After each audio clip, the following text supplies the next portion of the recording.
അവരുടെ കാർ വരുന്നത് നോക്കി അമ്മാവൻ സിറ്റൗട്ടിൽ തന്നെ ഇരുന്നു. തൻ്റെ മകളാണ് വരുന്നതെന്ന് അയാളുടെ മനസ്സ് പറഞ്ഞു. അവരുടെ കാർ ഗേറ്റ് കടന്ന് വരുന്നത് കണ്ടപ്പോൾ അമ്മാവൻ ചിരിയോടെ മുറ്റത്തേക്ക് ഇറങ്ങി നിന്നു. അമ്മാവൻ്റെ സന്തോഷം കണ്ടെങ്കിലും ആത്മജയുടെ മുഖത്ത് പേടി തളം കെട്ടി നിന്നു.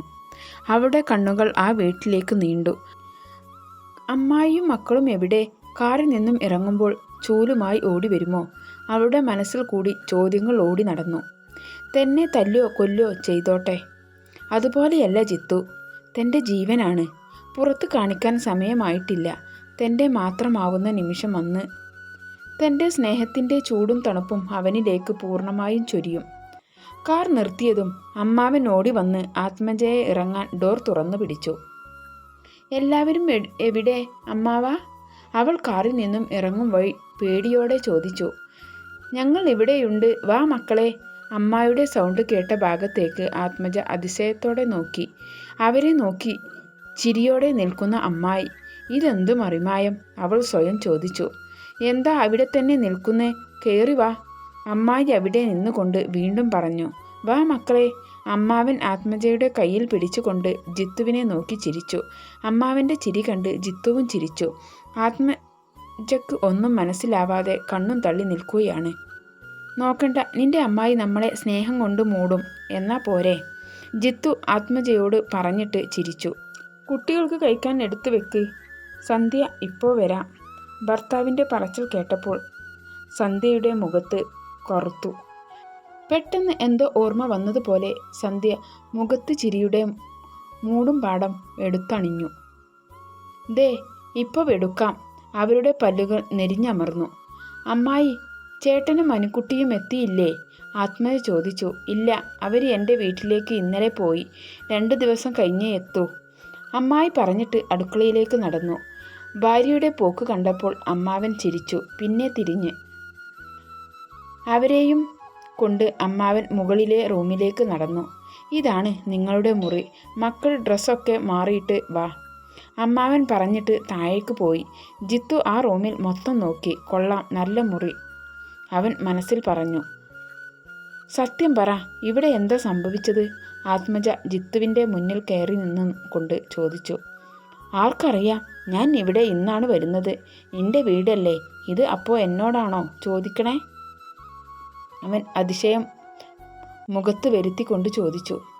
ദേ മനുഷ്യ, എന്നോട് വേണ്ട തൻ്റെ നാടകം. സത്യം പറഞ്ഞോ? അവൾ അവൻ്റെ നേരെ വിരൽ ചൂണ്ടിക്കൊണ്ട് ചോദിച്ചു. ഭീഷണിയാണോ? അവൻ അവളുടെ വിരലിൽ കയറി പിടിച്ചുകൊണ്ട് ചോദിച്ചു. അതിനൊപ്പം അവളുടെ അടുത്തേക്ക് നീങ്ങി ചെന്നു. അവൻ വരുന്നതനുസരിച്ച് അവൾ പുറകിലേക്ക് നീങ്ങി ഭിത്തിയിൽ ചെന്ന് തട്ടി നിന്നു. അവൻ്റെ കണ്ണിലേക്ക് അവൾ നോക്കി നിന്നു. അറിയണോ എന്താണ് ഇവിടെ സംഭവിച്ചതെന്ന്? അവളുടെ കണ്ണിലേക്ക് നോക്കി അവൻ ചോദിച്ചു. അറിയണം, അവൾ അവൻ്റെ നെഞ്ചിലെ കൈ ഊന്നിക്കൊണ്ട് പറഞ്ഞു. അവളുടെ കയ്യിൽ അവൻ സ്നേഹത്തോടെ പിടിച്ചു. ഇന്ന് ഞാനും ഇന്ദ്രനും കൂടി ഉച്ചയ്ക്ക് നിന്റെ അമ്മായിയുടെ മോനെ കാണാൻ ഒന്ന് ശ്രമിച്ചു. എവിടെ വെച്ച്? കാര്യം തെളിയിച്ചു പറ. എന്നിട്ടെന്തുണ്ടായി? അമ്മാവൻ്റെ കയ്യിൽ നിന്നും നമ്പർ മേടിച്ച് അവനെ ഇന്ദ്രന് വിളിച്ചു. അപ്പോൾ അവൻ ഇവിടെയുള്ള ഒരു ബാറിലുണ്ടെന്ന് അറിഞ്ഞു. അവനോട് സ്നേഹത്തിൽ ഞാൻ സംസാരിച്ചു നോക്കി. നോ രക്ഷ. അവനോട് നമ്മൾ വരുന്ന കാര്യം പറഞ്ഞു നോക്കി. അപ്പോൾ അവൻ്റെ ഒരു ഷോ. എന്നെ തല്ലണം കൊല്ലണം. ഇന്ദ്രനല്ലേ? ആള് അവൻ്റെ നടു ചവിട്ടി ഒടിച്ചു.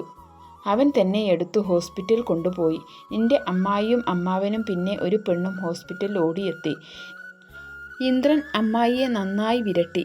പാവം, നന്നായി കാണും. അതല്ലേ ഈ സ്നേഹം? ജീവനിൽ ആർക്കാ പേടിയില്ലാത്തെ? ജിത്തു അവളെ വിട്ട് ബെഡിലേക്ക് ഇരുന്നു കൊണ്ട് ചുരുക്കി പറഞ്ഞു. ഇന്നോ? അതെപ്പോ? എന്നിട്ടിപ്പോൾ ചേട്ടൻ ഹോസ്പിറ്റലിലാണോ? കൃത്യം 2:45 മണിക്ക്. ഹോസ്പിറ്റൽ റെസ്റ്റിലാണ്. എന്തിനാ ജിത്തു? വേണ്ടിയിരുന്നില്ല. അമ്മാവൻ്റെ കാര്യം കഷ്ടമാണ്. അവൾ അവൻ്റെ കൂടെ ബെഡിലേക്ക് ഇരുന്നിട്ട് സങ്കടത്തോടെ ചോദിച്ചു. അതോ? അതെൻ്റെ ഈ പെണ്ണിന് ഒരുപാട് ദ്രോഹിക്കാൻ നോക്കിയില്ലേ? അവൻ എൻ്റെ ഭാര്യയെപ്പറ്റി തോന്നിവാസം പറഞ്ഞപ്പോൾ കൈ പൊങ്ങിപ്പോയി. ഞാൻ ഒന്നേ കൊടുത്തുള്ളൂ, ബാക്കി ഇന്ദ്രൻ ഏറ്റെടുത്തു. അവൻ്റെ നാവിൻ്റെ ദോഷം, അതിന് ആരെയും ഒന്നും പറയാൻ പറ്റില്ല. അവൻ പറയുന്നത് കേട്ടപ്പോൾ ആത്മജ ജിത്തുവിനെ ആദ്യമായി കാണും പോലെ നോക്കിയിരുന്നു. അവളുടെ കണ്ണിൽ അവൻ നിറഞ്ഞു നിന്നു.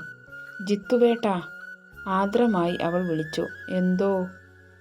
അവളുടെ വിളിയിൽ അവൻ എല്ലാം മറന്നു. എനിക്ക് വിശക്കുന്നു, താഴേക്ക് പോയാലോ? അവൾ വയറു തിരുമ്മിക്കൊണ്ട് പറഞ്ഞു. നശിപ്പിച്ചു.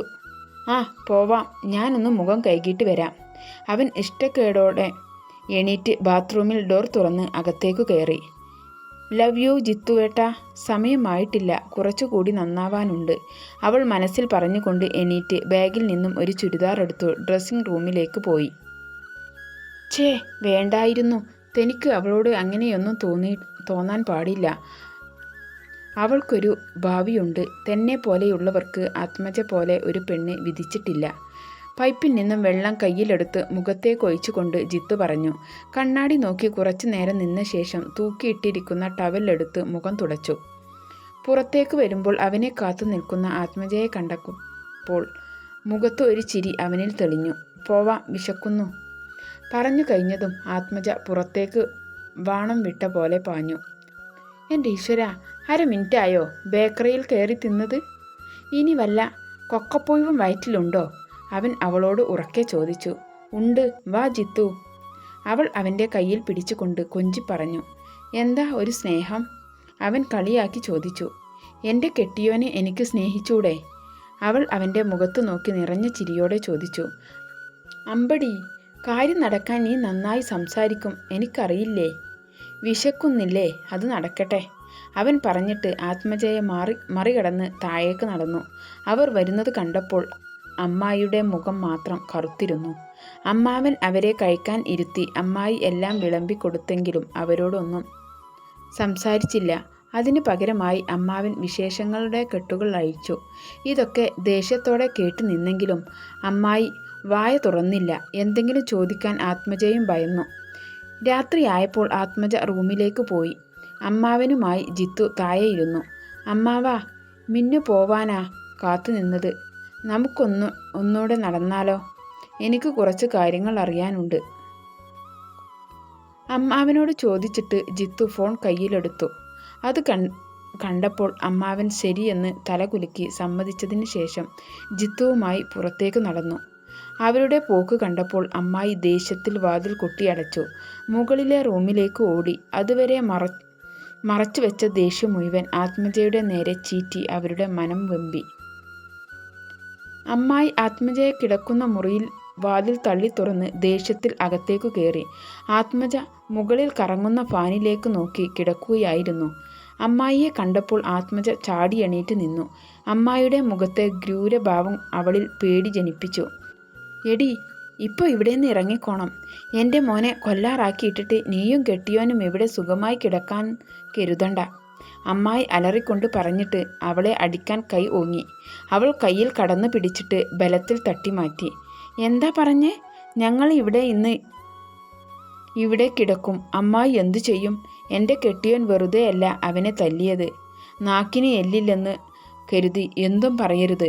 സ്വന്തം ഭാര്യയെപ്പറ്റി തോന്നിവാസം പറഞ്ഞ നട്ടെല്ലുള്ള ഒരാണും സഹിക്കില്ല.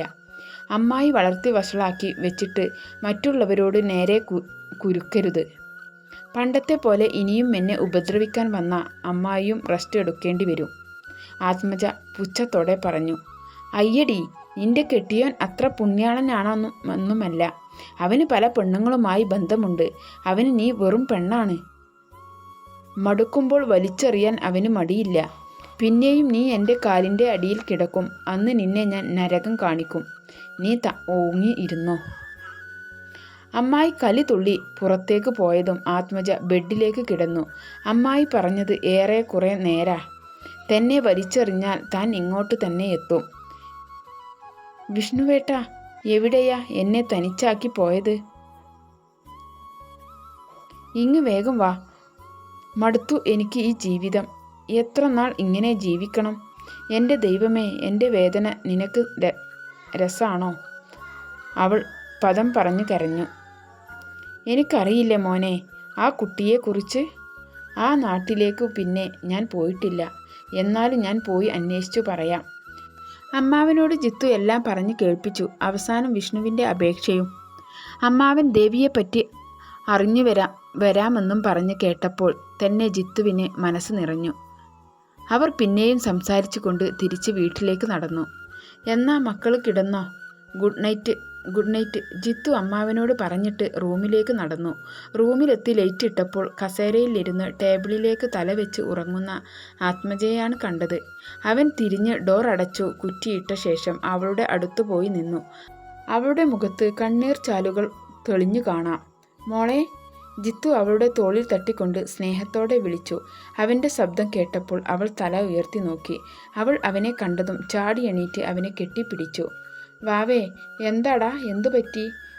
അവളുടെ മൂർത്താവിൽ ചുംബിച്ചുകൊണ്ട് വാത്സല്യത്തോടെ ചോദിച്ചു. ജിത്തു, ഞാൻ അത്ര മോശമാണോ? ഒന്നിനും കൊള്ളില്ലാത്ത ഒരു പെണ്ണ്? അവൾ അവനിൽ നിന്നും അടർന്നു മാറി ഒരുപാട് കൊച്ചു കുട്ടിയെപ്പോലെ ചോദിച്ചു. അവളുടെ നിറഞ്ഞ കണ്ണിലേക്ക് നോക്കിയപ്പോൾ അവന് വേദന തോന്നി. അതിലേറെ തൻ്റെ പെണ്ണിനോട് വാത്സല്യവും തോന്നി. ആരാ അങ്ങനെ പറഞ്ഞത്? നീ ഈ ലോകത്ത് ഏറ്റവും നല്ല പെണ്ണാ, ആരും ആഗ്രഹിക്കുന്ന ഒരു പെണ്ണ്. അവളെ കയ്യിൽ പിടിച്ച് ബെഡിലേക്കിരുത്തി അവൻ താഴേക്കിരുന്ന് അവളുടെ കണ്ണിലേക്ക് നോക്കി പറഞ്ഞു. എന്നിട്ടെന്താ നിങ്ങൾക്ക് എന്നെ ഇഷ്ടമില്ലാത്തത്? അവൾ കണ്ണുകൾ തുടച്ചുകൊണ്ട് സംശയത്തോടെ ചോദിച്ചു.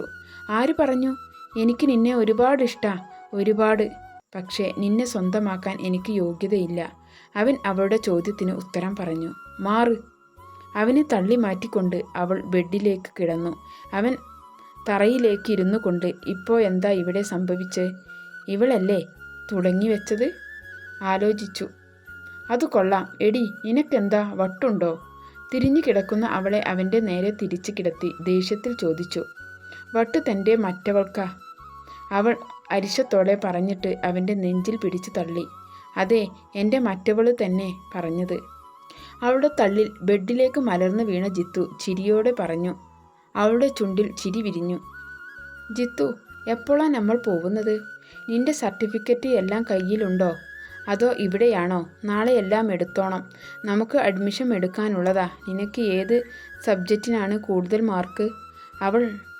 അവൻ അവൾക്ക് നേരെ തിരിഞ്ഞ് ഗൗരവത്തിൽ ചോദിച്ചു. അമ്മാവൻ്റെ അലമാരയിലുണ്ട്. എനിക്ക് സയൻസിനാണ് കൂടുതൽ മാർക്ക്. എനിക്ക് ടീച്ചിങ് പ്രൊഫഷനാണ് കൂടുതൽ ഇഷ്ടം. അങ്ങനെ പറ, അതാണ് നീ എന്നെ വെള്ളം കുടിപ്പിക്കുന്നേ. അവൻ കളിയാക്കി പറഞ്ഞിട്ട് അവളുടെ കുറുമ്പ് കാണാൻ ഒളി കണ്ണിട്ട് നോക്കി. അയ്യടാ വെള്ളം, ഞാനൊരു പാവായതുകൊണ്ട് നിങ്ങൾ ഇപ്പോഴും ജീവിക്കുന്നു. അവൾ അവൻ്റെ കയ്യിൽ നുള്ളിക്കൊണ്ട് ദേഷ്യത്തിൽ പറഞ്ഞു. അയ്യോ, ഇവൾ എന്നെ കൊല്ലും. നീ പാവാണെങ്കിൽ പാവങ്ങളെ എന്തു പറയും? മതി, സന്തോഷമായി. Good night. അവൻ അവളോട് പറഞ്ഞിട്ട് തിരിഞ്ഞു കിടന്നു. അവൾക്ക് അവൻ്റെ വർത്തമാനം കേട്ട് വീണ്ടും ദേഷ്യം വന്നെങ്കിലും പിന്നെ ഒന്നും പറയാൻ നിൽക്കാതെ അവളും തിരിഞ്ഞു കിടന്നു. അവളുടെ ഒച്ച കേൾക്കാതായപ്പോൾ അവൻ ചുണ്ടിൽ ചിരി തെളിഞ്ഞു.